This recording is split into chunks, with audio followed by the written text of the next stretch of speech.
Olá, meus amigos da DLG, estamos aqui para mais um programa hoje e hoje o nosso convidado especial é o Neto Veraldi, consultor, meu amigo. Seja bem-vindo, Neto. Obrigado, Daniel, por me receber aqui. É uma grande honra. Bom demais, Netão. Ô Neto, fala pra gente um pouquinho da sua experiência profissional. Como é que você começou aí sua carreira? Tá, acho que falar um pouco da trajetória, tanto de desenvolvimento intelectual, né, como na carreira profissional, como tudo começou, né? Sou formado em ciências contábeis, né, tenho especialização em administração financeira, controladoria, Que legal. inovação, gestão 4.0 e liderança. Então, isso foi algumas pós e MBA que eu fiz ao longo da trajetória, né? Em termos profissionais, eu comecei no escritório de contabilidade, estagiando.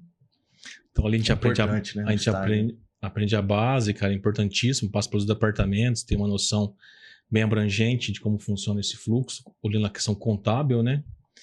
E fiquei 2 anos e, na sequência, fui convidado a ser contador de um grupo, né, aqui de Rio Preto. E lá, desde 2008 a 2011, trabalhando como contador. Em 2011, assumi a gerência geral de uma indústria desse grupo, né? Me tornando diretor-geral. Em 2013, recebi um convite para ser gestor de desempenho da empresa de finanças que tinha no grupo. Então, tinha um segmento de serviços, indústria e mercado financeiro. Então, ali assumi e logo depois virei diretor financeiro, chamado CFO, né? Então, fiquei de 2008 a 2019 nesse grupo. Então, foi ali que me moldou bastante questões profissionais, né? Então, saindo com cargo executivo. E, na sequência, assumi um cargo de head a nível conselho numa indústria aqui da região também. Fiquei durante 5 anos. Ali, então, implementei a questão de governança, de modo geral, mexendo com auditoria interna, gestão de desempenho, a controladoria estratégica. Então, passei por outras empresas também aqui como diretor financeiro, diretor de estratégia. Estamos aí, né? Estou num período de transição. Então, a gente, como executivo, chega uma hora que a gente quer alcançar novos desafios, né? E confiando no nosso potencial, a gente acredita que a gente pode oferecer serviço para o mercado de maneira geral, né? Então, a gente tem experiência em contabilidade, questão contábil, questão financeira, em termos de análise de balanço, em termos de análise financeira, reestruturação de dívida, reestruturação de departamentos para redução de custo, a questão da gestão de desempenho, os KPIs, de acompanhamento das performances, e até mesmo na questão de M&A, né, que é a questão de valuation, olhar mercado, fusão e aquisição. Que legal, Neto. E um currículo invejável. Tem a parte, né, prática e tem também a parte do estudo, né? Faz toda a diferença, né? A gente sempre se atualizar, né? Faz sim, Tem que estudar bastante, mas tem que pôr em prática, porque senão não serve para nada. Né? A hora que você fala do seu início lá no estágio, no escritório, tem gente que não dá importância para estágio, né? Que quer, eu quero começar a trabalhar, vou trabalhar na empresa e tal. E o estágio é uma escola, né? Com certeza. Eu me recordo que, cara, não sei, é bom almoçar, porque eu queria aprender, aquela vontade de entender, né? Isso é diferente. E é bom, né? E é uma mensagem para quem está começando, né? Aprender o conceito, o porquê serve, o porquê existe, para você saber aplicar. Porque aplicar vai ser uma consequência. Você entendendo o conceito e onde vai chegar, onde a gente quer chegar com aquilo, é algo que a gente não perde ao longo do caminho. Fica cravado, né? Com certeza. E o estágio para mim foi importantíssimo, cara. Tem gente que às vezes começa a fazer um estágio, aí o advogado, ou o contador, ou quem for, fala pro estagiário, vai, digita ali isso daqui, tira cópia disso daqui, parece ser uma coisa besta, mas ali, se ele prestar atenção, ele tá mexendo com documentos, com certeza. Ele começa a entender como é que tudo funciona, né? Com certeza. Cara, a partir do momento que você se empenha e faz bem o trabalho, seja qual for a tarefa, as oportunidades vão surgir. Sim. Você não pode desdenhar do que está sendo demandado para você. Faça com excelência, seja o que for, que a oportunidade vai subir, né? E nessa escada a gente vai almejando novos desafios, novos cargos. E para quem tem um planejamento bom de carreira, isso ajuda bastante. Não pode deixar a oportunidade passar, né? Não pode deixar passar. Neto, deixa eu te fazer uma pergunta. Hoje, Se a gente for pensar assim, uma empresa foi lá, te procurou, pô, Neto, eu queria, minha empresa não tá tão boa das pernas, não sobra dinheiro, começa aquelas situações. Você faria, teria uma consultoria financeira para essa empresa? Qual que é o produto? O que você consegue implementar nas empresas quando elas têm alguma dor, alguma coisa nesse sentido? Eu, como minha carreira toda fui como executivo, a maioria das grande parte, né? Eu costumo olhar o todo, né? Porque a causa, às vezes, está em diversas situações. A primeira questão, né, é entender como a empresa está se posicionando no mercado. Qual o produto, se é serviço, né? A estrutura está adequada, a estrutura dessa empresa, em termos do que ela vem faturando, o que ela tem de mercado versus o que ela tem de estrutura hoje. Quando eu falo de estrutura, eu falo, tem um prédio alugado? Quanto paga? Tem funcionários? Quantos? A estrutura logística, se for produto, enfim. Os impostos, é claro, enquadramento tributário também, como que está sendo feito isso.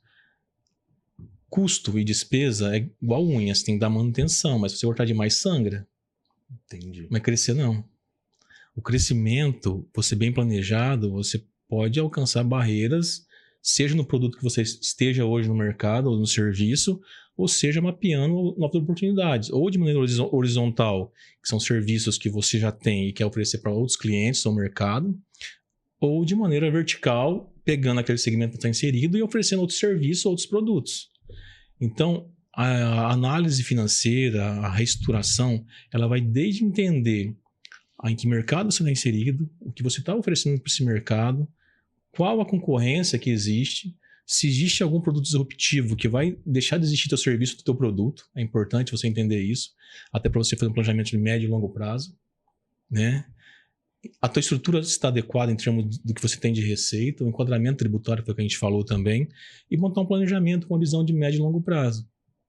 Então, vai desde do fluxo de caixa se está adequado, porque infelizmente empresas familiares ou empresas menores, ela mistura um pouco o patrimônio físico do jurídico, e isso acaba prejudicando o andamento da operação, porque a empresa sem capital de giro, ela vive enforcada. Trava, né? E se entra num juro, num banco, cara, aí a margem diminui ainda mais. Ela paga mais caro no produto do valor. Isso, e com certeza, porque talvez tenha que entrar no crédito junto ao fornecedor, ou prestação de serviço, acaba dando desconto porque está pressionado no fluxo de caixa.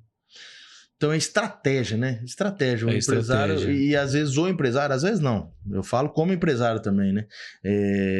Você não fica pensando em tudo isso daí que você falou agora, né? Você tá ali na empresa, você tá pensando o quê? Eu quero 500 dinheiro, quero para pagar as contas. Então você acaba esquecendo de ver como um todo, né? E tudo que você falou aí faz todo sentido dentro de uma empresa, né? Se um desses braços ali não estiverem corretos, vai dar problema na frente. Se o produto dele daqui a alguns anos não vai existir, vai morrer a empresa, ele vai quebrar. Com certeza. É porque a gente tem que também respeitar a limitação e o tamanho de cada uma dessas empresas, né? Tem empresas de um dono só, né? Tem empresa que tem um quadro um pouco menor de funcionário, tem empresas maiores, enfim. E tem o momento de cada uma que ela está vivendo. No começo, talvez, a empresa cresce um pouco desestruturada, mas tem que saber que momento se estruturar. Porque ter controle, implementar controles custa. O ideal é entender do segmento que você está inserido, do produto que você tem ou do seu serviço e como o mercado está se movimentando em relação a isso. A gente fala de China hoje, né? Então, em termos de produto, a competitividade está muito forte. Sim. Então, é bom entender em termos de produto. Serviço, ok. Serviço tem que ser mais o know-how do prestador, como ele está inserido, qual é o segmento, enfim, qual a demanda de mercado. Mas reconhecendo e sabendo o momento e o porte de cada uma dessas empresas, é entender em que momento implementar e fazer monitoramentos de modo que não seja pego de surpresa no futuro. E tudo é caixa. O caixa da empresa tem que estar muito bem saudável. Seja para uma crise, seja para um investimento planejado. Então, isso é importante. Além da crise, tem um momento de oportunidades, né? Se o caixa estiver saudável, aparecer uma oportunidade de comprar um produto mais em conta, de levantar o ticket do produto. Com certeza. Seja para investimento e planejamento também, ele serve para olhar a oportunidade, você muito bem disse, e às vezes não tem caixa suficiente. Mas fazendo um planejamento estratégico muito bem desenhado, e você captando dinheiro no mercado de modo que você consiga investir e não prejudica o fluxo de caixa futuro, até a gente chama de payback é o retorno do caixa, né? Em que momento você para de pagar um investimento e ele começa a trazer dinheiro do teu caixa. Ou o break-even, que é o lucro da operação, né? Em que momento que começa a vir lucro daquela operação. Fazendo um planejamento muito bem desenhado, seja com capital próprio ou capital de terceiro, tudo demanda planejamento. Pode ser que não existe, a empresa tenha um caixa ou não tenha um caixa, estrutura uma oportunidade, e ela tenha expertise suficiente de desenvolver um trabalho, uma análise financeira para avaliar essa oportunidade. Pode ser que ela tenha um profissional interno, mas não. Pode ser que ela tenha um consultor financeiro em relação a isso. E ele dá todo o suporte na análise de viabilidade para poder trazer e avaliar essa oportunidade. Não, muito interessante. Eu lembro uma vez que eu vi numa palestra, acho que foi no Sebrae, quando eu estava pensando em investir em alguma coisa que eu não lembro lá atrás. Mas eu lembro que teve algum certo momento lá que falaram que tantas empresas abrem no Brasil todo ano e tantos por cento dessas empresas fecham até o segundo ano de existência. E aquilo me marcou muito. Eu acho que era um número muito grande, perto de 90%, né, das empresas que fecham não dura certo tempo de existência, assim, né? E eu acho que se o empresário, se o empreendedor pensar na questão do consultor, do cara que tem uma visão macro, né? Do cara que tem uma experiência diferenciada, é muito importante para ele não deixar o negócio dele morrer e ganhar dinheiro, né? Isso mesmo. Quando se constitui uma empresa, né, tem muito amor envolvido, né? Então não existe o pragmatismo, né? Tem muito romantismo. É importante isso também, porque o amor ele move as pessoas, né? Ele tem aquela paixão por o que faz, tem um propósito por trás disso, mas tem que ter um pouco de pragmatismo e razão na situação em termos de análise. Fazer um business plan, que é o plano de negócio. Foi desenvolvido um plano de negócio adequado? Foi mapeado em que mercado quer atuar, qual é o investimento mínimo necessário, qual o capital de giro para poder roubar a operação nos primeiros meses ou até no primeiro ano, dependendo em que mercado está sendo inserido? Porque às vezes o dinheiro não vem. Aí o capital aperta, o dinheiro acaba, o que acontece? A empresa volta para uma CLT novamente, desiste do grande sonho de ser empreendedor. Morre o negócio. Morre o negócio. Então, o planejamento é importante. E é claro, e o consultor também, do lado profissional, ele tem que entender o momento de cada uma dessas empresas e o porte de cada uma. E prestar um serviço adequado de maneira que atenda a necessidade. Sim, faz todo sentido. E na questão de uma empresa hoje que teoricamente se encontra bem, que acredita que está andando, que às vezes ele não tem um consultor ali, mas ele gostaria de saber se está tudo certo em todos os setores, na parte financeira. Que produto que nós temos hoje para essa empresa de auditoria, assim, na parte... auditoria, eu falo assim, você pode fazer uma auditoria contábil, você pode fazer uma auditoria financeira, tem algumas coisas que você pode implementar para levantar, para mostrar um dado para o empresário? A gente pode fazer análise das demonstrações financeiras, Legal. Um pouco mais sofisticada, né? De acordo com a tendência, fazer uma projeção também, ver um fluxo de caixa futuro. Se existe algum suspeito de fraude, também a gente pode entrar com uma auditoria, aquela mais investigativa, ou uma auditoria de demonstrações financeiras básica, né, que é o que o mercado oferece. Mas para um modelo de negócio onde o empresário, o profissional da área, eles queira entender, olha, beleza, eu tenho empresa, está rodando certinho, mas eu quero que quero entender se eu está de forma adequada. É importantíssimo fazer uma análise das demonstrações e entender também a estrutura, que foi o que eu disse no começo, se está adequada com base no que ele tem de demanda. Um mapeamento de processo. Então a gente tem que mapear os processos, ver se os controles estão bem implementados, porque os controles deixam bem mais eficiente. Tem muita gente que não gosta, né, de ter aquele checklist, de ter aquela... E faz uma diferença dentro da empresa, né? Por quê? Não precisa mapear 100% da empresa, mas tem que identificar os principais riscos. Toda atividade tem um risco envolvido. Então é importante entender quais são os principais riscos no segmento que eu estou inserido. Sim. Seja um risco interno, seja um risco externo, seja um risco estratégico, um risco financeiro, operacional, legal. E tem que entender isso. Uma vez você entendendo os principais riscos, vamos mapear esses riscos para a gente mitigá-lo. Não vai eliminar, a gente vai mitigar. O que não pode é a empresa ser pega de surpresa. Então, é importantíssimo entender, mapear, identificar os riscos, implementar controles que mitigam esses riscos, né? Isso é um pedaço de uma reestruturação de modo que traga governança, né? Olhar os indicadores financeiros estão sendo bem monitorados, econômicos também. Então, a gente olha a DRE, que é econômico. Quais são meus índices? O que eu tenho de meta para o futuro? Fluxo de caixa, que é o financeiro. Como que eu estou monitorando o meu fluxo financeiro? Eu já vi até uma situação de uma empresa que vendia alguns produtos e teve uma consultoria e lá o consultor comprovou, ó, você está vendendo isso aqui, você está ganhando isso, você está perdendo dinheiro. E esse produto aqui te dá 3, 4 vezes mais lucro. É isso mesmo. E o cara não consegue ver isso dentro da operação. É isso mesmo. 20, 30 funcionários, com aluguel na cabeça, com despesa, com imposto.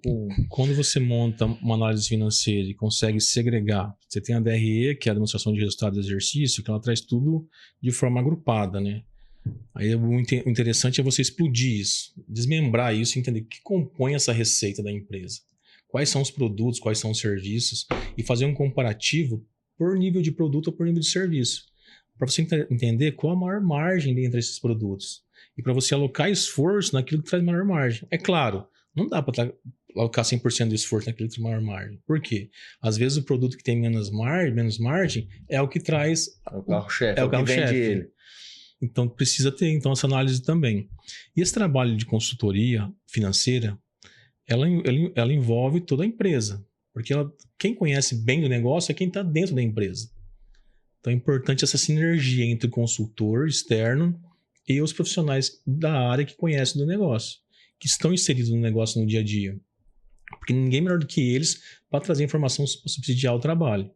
Então, você entendendo os produtos, entendendo o segmento, entendendo a estrutura de cada um, o recurso alocado, seja financeiro, seja capital humano, para ver se está adequado e redirecionar, porque às vezes consegue ganhar mais eficiência, seja através de um processo redesenhado, seja através de uma tecnologia implementada, que também traz um pouco mais de eficiência, ou seja até mesmo na recomposição da formação de preço desse produto. Porque a gente entende que, por experiência, que às vezes na formação do preço, a gente acaba pecando. A área comercial em conflito com a área financeira, o comercial prevalece sobre o financeiro e a margem está apertada, ou porque não calcula o markup de forma adequada, que é na formação de preço para ver a margem, ou porque realmente quer ganhar mercado e usa aquilo como investimento, trabalhando com uma margem apertada. Isso no começo do crescimento de uma empresa, desde que tem capital de giro, é importante. Você quer pôr o teu produto no mercado, quer ter menos margem e quer considerar que essa margem menor é um investimento em marketing, expansão do negócio, mas isso tem um limite também. Até quando o caixa suporta isso? Isso foi mapeado? Acontece que começa assim, depois vira uma rotina. Porque se a pessoa vive enforcado, se o empresário não vive, não agrega valor ao cliente através daquele produto ou serviço, se ele reduzir preço, aumentar preço novamente, ele perde o cliente. Então, esse período que ele trabalhar com uma margem mais apertada, que ele voltar, ele tem que gerar valor suficiente para o cliente, para quando ele aumentar, o cliente reconhece ele continuar. Isso quando é planejado. Mas eu já vi muitas vezes da formação de preço dar errado na raiz. De faltar composição de custo ou de despesa no markup para formar um preço adequado e sobrar uma margem esperada. Já viu aquela história? Chega no final do ano, não sobra nada de dinheiro, tá dando um prejuízo, mas vende tanto. Porque alguma coisa está errada na formação do preço. Tem algum ralo ali, alguma saída que está escapando. E o consultor, ele é cético, né? O financeiro, ele deve ser cético. Ele vai entender os números não mentem. Entender a estrutura adequada e tentar readequar e trazer a composição de modo que mantenha uma margem desejada pelos acionistas, pelo sócio, pelo conselho de administração. Muito legal, Neto. Muito legal. Eu tô pensando aqui, a questão da consultoria, se for ver, ela serve não só pro empresário que hoje tá achando que tá com falta de dinheiro, aquele que tá sem dinheiro mesmo, desesperado, e aquele que tá ganhando muito dinheiro. Serve para todo mundo, não é só para um específico. Serve para todos. O que tá ganhando dinheiro, ele pode tá ganhando dinheiro hoje, mas ele não fez o mapeamento futuro que você falou, aquela questão da logística de estudar o mercado, e amanhã ele vai quebrar. A gente está falando de questões recorrentes, né? Porque tem que fazer o pãozinho quente todo dia lá, que é o básico. Arroz e feijão. Mas tem que olhar para o futuro. Tem que pensar em alguma coisa diferente para atrair novos clientes, para crescer em mercado, seja o mercado está inserido, seja novos mercados, porque a gente está vendo muito fusão e aquisição hoje, né? A empresa crescer de forma horizontal ou de forma vertical. Então, mas para isso, mantenha o dia a dia, reconhece se está tudo ok no dia a dia. Contrata um consultor especializado, faz uma varredura na operação, readeque os custos e a estrutura em termos de pessoas e recurso financeiro. Se tiver muita dívida, alonga a dívida para não machucar o caixa. Tem muitas formas de reavaliar e reestruturar uma empresa.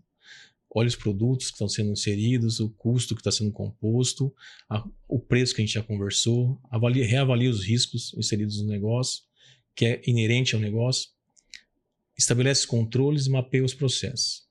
Uma coisa que você falou interessante do amor, né, da empresa, é uma coisa que eu acho que pega muita gente, né? O cara tem um amor pela empresa dele que ele não entende que às vezes ali ele está se prejudicando mesmo. A empresa lá na frente não vai dar conta de continuar, ele vai perder dinheiro e o cara acha que aquilo tem que ser mantido, né? Exatamente. Então, recapitulando, né, isso que eu acabei de dizer. Isso você olha o hoje, né? Olha o quão a empresa está olhando hoje. Mas é importantíssimo olhar para o futuro. Uma coisa interessante que você falou também é a questão dos números, né? Os números não mentem. Não. Então, o empresário não está olhando para os números. Ele está olhando para o que ele precisa gastar ali, o que ele quer que entre, o que ele precisa vender. E o consultor vem de fora, sem o amor pela empresa, olhando números e mapeando e buscando solução. Exatamente.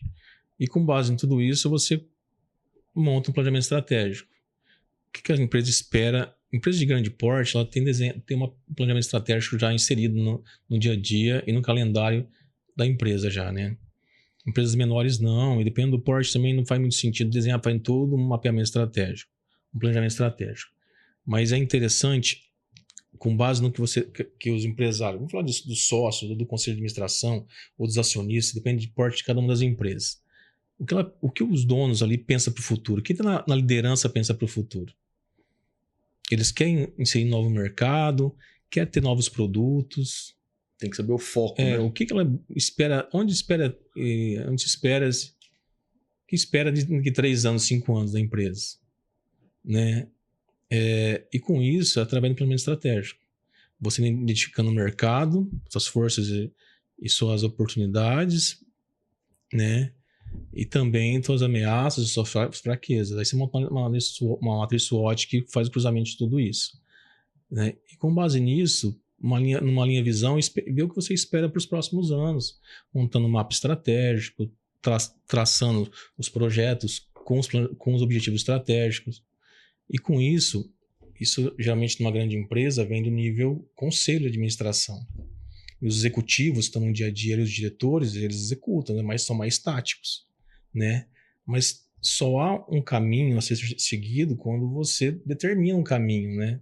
Se não tiver, fica um pouco perdido. Vive o hoje. Você pode estar até andando para frente, mas sem um rumo. Então, o planejamento estratégico é importantíssimo para o direcionamento e entender em que momento que a empresa quer estar daqui a uns 3, 5 anos. E esse planejamento estratégico ele vai tanto de maneira de objetivos como também do econômico, financeiro também. O que eu busco de receita, o que eu busco de margem, de lucro, porque é o que remunera o capital dos acionistas, dos sócios, enfim. Ô Neto, e você falou uma coisa interessante. O empresário, ele não tem como saber tudo isso daí, que se ele soubesse, ele não teria dor de cabeça, estaria tudo certo, né? E alguém que chega e tem uma visão de fora, ela pode chegar dentro de uma operação, de uma situação que ele muda para o lado um ponto que muda o faturamento da empresa. Com certeza. Você já tem alguma história, alguma coisa assim, de alguma situação que você viu, sem dar nomes, assim, que alguém fez errado, que depois você teve uma luz ali, uma ideia que mudou, alguma coisa assim? Tá. Em termos de uma consultoria já em termos de formação de preço. Ah, que legal. E realmente a empresa é composta por 2 diretorias, uma comercial e uma financeira. O comercial achava que o preço estava adequado, o financeiro estava incomodado. Fui contratado e nessa situação, revisitando toda a formação de preço, a gente realmente identificou que faltava alguns alguns elementos na composição do preço. Aí tem um trabalho de convencimento do comercial, que a gente tem que fazer para o comercial.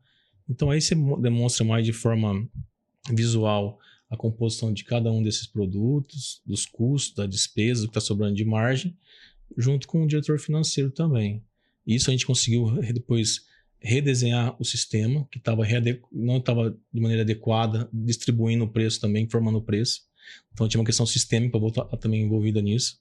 Então depois que a gente readequou o sistema, e a empresa hoje anda super bem, cara. E acertou o preço e as duas áreas ali se comunicaram. Com certeza. Outras questões também, em termos de redirecionamento, em termos de crescimento da empresa. A empresa, às vezes, tem uma concentração de receita num único produto, tem uma dependência em um único produto ou num único parceiro. Isso é um grande risco, concentração de receita. Então, a empresa sempre tem que se movimentar para tentar redistribuir a sua receita de dependência, ou em produto ou no parceiro, num cliente. Então, nisso a gente fez um trabalho essencial de realmente entender quais são outros produtos que estão no mercado que a gente consegue capturar e ofertar de maneira rápida para reverter essa situação. Da empresa. Diretamente, né? Então a gente vai em busca de outros novos produtos, reestrutura as áreas, questão sistêmica, e começa a ofertar. É isso que você falou. Às vezes a empresa lá vende um produto ou tem uma prestação de serviço para uma empresa muito grande que paga todas as despesas dela e ainda sobra um dinheirinho. Isso. Mas o restante das empresas só engrossa o caldo ali. Mas se essa empresa grande sai, quebra. E o cara não tem essa visão na hora que ele está dentro do negócio. Não tem. Então, a questão, como a gente falou de risco, um dos riscos é esse, dependência. Dependência aonde? Ou talvez você está dependendo de um banco porque está alavancado financeiramente, ou talvez você tenha um único cliente que representa 30% do seu faturamento. Entendi. Então, esse é um exemplo. Você entendendo o risco, identificando o risco, mapeando os processos, você tem que mitigar esse risco. E você mitiga que jeito? Fazendo planejamento, olhando para o futuro. Pensando numa situação X. E estabelecendo ações que vão tirar você dessa situação. Montando um plano de ações, ofertando novos produtos. Por isso que é interessante ter o planejamento estratégico. Você entender teu hoje, as suas fraquezas hoje, o que está te ameaçando hoje, pegar as oportunidades, as suas forças e reverter a situação. E de modo planejado, buscar. Estruturado, né? Nesse caso específico de construção de receita, é realmente olhar produto, montar uma estrutura que atenda essas entregas dessas demandas e buscar novos clientes. Voltando naquele momento que eu falei do Senac, lá do Senai, eu não lembro, que 90% das empresas...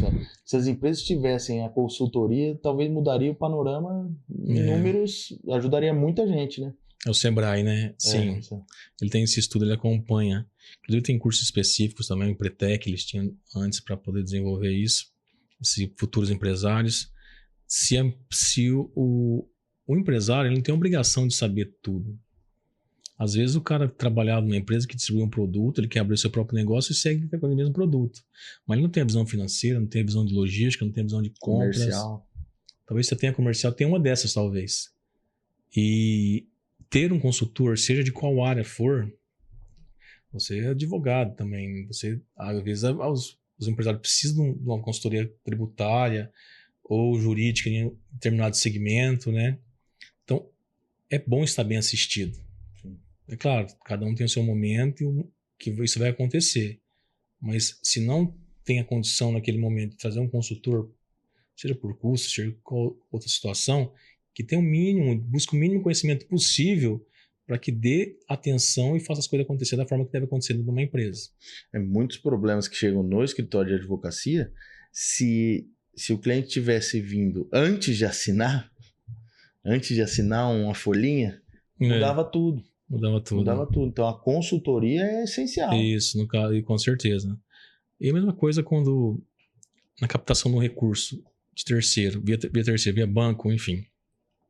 Se esse profissional, esse empresário, quem está captando, tivesse um apoio em consultoria financeira para entender os impactos e as outras possibilidades de captação de recurso do terceiro, isso é muito importante. Teria um custo financeiro bem menor.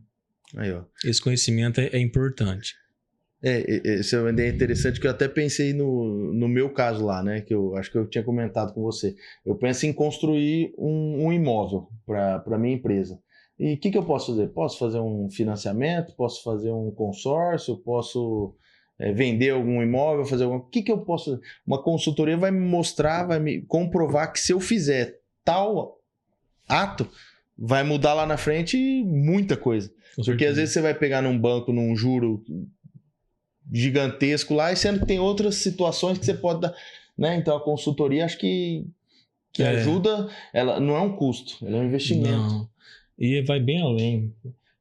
Uma questão é você avaliar o custo financeiro, a taxa de juros, que envolve a taxa de administração, no caso do consórcio, para captar, ter esse recurso e construir esse imóvel, né? Isso é você olhando só uma perna, né? Sim. O quanto a taxa de administração de um consórcio versus um custo, uma taxa financeira de um empréstimo. Comparando esses dois, né? É claro, um precisa de lance, o outro não precisa, o dinheiro libera na hora, enfim. Tudo isso tem que fazer um comparativo para ver qual que é a melhor opção dentro da tua realidade. Mas, por exemplo, tem empresa de lucro real, que é uma despesa de aluguel, ou se fazer outro modelo de estrutura de captação para poder ter esse imóvel que abate no imposto de renda, da contribuição numa empresa que seja enquadrada no lucro real, seja mais atrativo, porque tem um reflexo tributário também por trás disso. Como, por exemplo, você fazer um contrato BTS, que é o BitSuite, vem um terceiro, constrói o imóvel sob medida para você tem direito a esse imóvel há 10 anos e paga o valor como se fosse uma taxa de retorno, um percentual sobre aquele investimento, que é um aluguel, que abate diretamente do imposto de renda, se você sendo no lucro real. Caramba, então, que legal. Todos esses reflexos numa análise financeira e no porte de cada uma dessas empresas tem que ser levado em consideração, tem que ser avaliado para tomar a decisão. E isso a gente está dando um exemplo, e foi muito bem colocado esse exemplo do imóvel. Quanto outras oportunidades não existem no dia a dia de uma empresa que cabe uma avaliação adequada? Um produto, né? Tem um produto Sim. que apareceu aqui, hoje é ou não é? Se tiver uma avaliação ali, você muda o futuro da empresa. E isso é pensar em maneiras, em metodologias, né? A gente está com uma coisa simples aqui, em termos de captação, avaliar a compra, o aluguel, o consórcio do imóvel, ou um BTS, enfim. Mas contra outras avaliações mais sofisticadas e mais aprimoradas não existe que ajuda a potencializar o crescimento de uma empresa. Como avaliar mercado, expansão. Sim. Então isso é estratégia. A empresa que hoje não olha para o futuro, médio e longo prazo, não vê os impactos que tem ao seu redor, ela não cresce, cara. Pelo contrário, ela corre o risco ainda de deixar de existir. Então, um profissional de consultoria financeira, contábil, seja qual for a especialização, é importantíssimo para a manutenção e crescimento de uma empresa. Perfeito, Neto. E questão de perícia judicial, você também faz? Faço. Você atua? Que legal. Revisão de contrato, bancário, contábil. A gente atua sim. Legal. A gente vê, eu tenho bastante procura lá no escritório, às vezes, do pessoal que vende em maquininha de cartão de crédito, fala, pô, vendi 20, 30 mil aqui, não sei o que, tá me cobrando taxa errada, que não sei o que. Às vezes um levantamento desse, uma perícia contábil ali, faz uma diferença grande. Tem muitas revisões de contrato que é nesse sentido, né? As perícias que eu faço, eu sou mais na figura do assistente, né? Não sou perito judicial. E os casos que existem é realmente esse, né? O cara tem um empréstimo na conta corrente, entra no especial, tem outros créditos envolvidos ali que vira o juro sobre juro, aquela bola de neve, né? E uma revisão de contrato cabe essa questão, né? De entender o que pode ser feito para reverter uma situação que esteja já judicializada ou não, ou uma inicial que seja. Legal. Isso mesma coisa cabe para contratos, né? Revisão de contrato, seja de fornecimento, transporte, enfim. Que legal, Neto. Não, muito interessante. Gostei muito do assunto, viu? Tem muito conteúdo bom aí, tem muita oportunidade para o empresário pensar no futuro aí, viu? Como eu repito, né? Eu estou nessa transição e por conta da minha experiência, é muito abrangente, né? Legal. Você, quando está na liderança de uma empresa, você conhece de tudo que acontece ali, né? E eu sou aquele profissional que está bem próximo. Eu gosto de ter gestão pelo exemplo e gosto de desenvolver pessoas, que é importantíssimo para esse processo, né? Então, a gente conhecendo de tudo, a gente pode agregar. É claro que as oportunidades são diferentes e as demandas de mercado tem umas mais específicas que a outra e umas que geram mais demanda do que a outra. Sim. Mas eu prefiro estar à disposição do empresário para realmente trazer soluções com base na sua realidade, não algo de prateleira. Às vezes trazer algo sob medida e de soltar para o mercado não seja adequado. O empresário precisa ser assistido. E cada empresário, cada empresa tem a sua dor. Você entender a dor que cada um tem e aplicar um diagnóstico de forma que atende é o melhor remédio. E às vezes a minha dor eu posso achar que é igual à sua e na verdade são 2 remédios distintos. Cada empresa é uma Com certeza. Situação. Como eu disse em relação ao desenvolvimento de pessoas, né? Eu adoro, amo estar no ambiente e transmitir conhecimento, transferir conhecimento, know-how. Porque o consultor tem que ter essa mentalidade. É o seguinte, ele é contratado, ele emite um diagnóstico, com base em diagnóstico ele desenvolve um trabalho. Por isso que é importante o período de diagnóstico. Com base nessa execução do trabalho, tem que ter pessoas chaves naquela organização que acompanham o trabalho, para que exista a transferência de conhecimento. Porque o consultor que esteja agregando valor para a empresa é aquele que entra e sabe a hora de sair. Ele não vira um sócio da empresa. É aquele cara que vai chegar, vai diagnosticar de maneira adequada, vai propor a implementação, vai implementar, vai solicitar que tenha pessoas chaves da organização, de cada um dos departamentos chaves, para assisti-lo, para estar com ele. Ele transmite esse conhecimento, ele entendeu que a empresa está dando sozinho, ele sai. E o maior amor, a maior satisfação está onde? Quando o consultor dá um passo para trás e vê que a empresa vai andar sozinha com aquilo que foi transmitido conhecimento. Porque o know-how que é o maior valor que está agregado ali na prestação de serviço, de consultoria. Não, show de bola. Neto, queria te agradecer pelo bate-papo, muita coisa importante, muita coisa interessante, gostei muito da nossa conversa. Queria te agradecer por ter vindo aqui. Daniel, eu que agradeço a oportunidade, é sempre muito bom conversar com você, seja nesse ambiente, seja fora daqui. Nossa amizade é de algum tempo já, né? Cara, estou à disposição do que for necessário. Se tiver outra oportunidade, quiser bater papo, como você falou, é bem abrangente, bem amplo o conteúdo. A gente pode afunilar para uma questão específica. Hoje o bate-papo foi mais estruturado, né? Foi realmente conduzido de maneira que a gente trouxesse de forma bem genérica todo tipo de informação aqui. A gente pode falar de reforma tributária. No planejamento também é bom entender o que vai impactar no futuro disso. Cara, mas conte comigo aí. Mais uma vez, obrigado. Obrigado a você pela presença. Um abraço, cara. Um abraço, pessoal. Tchau, Tudo de até bom. Mais. Valeu.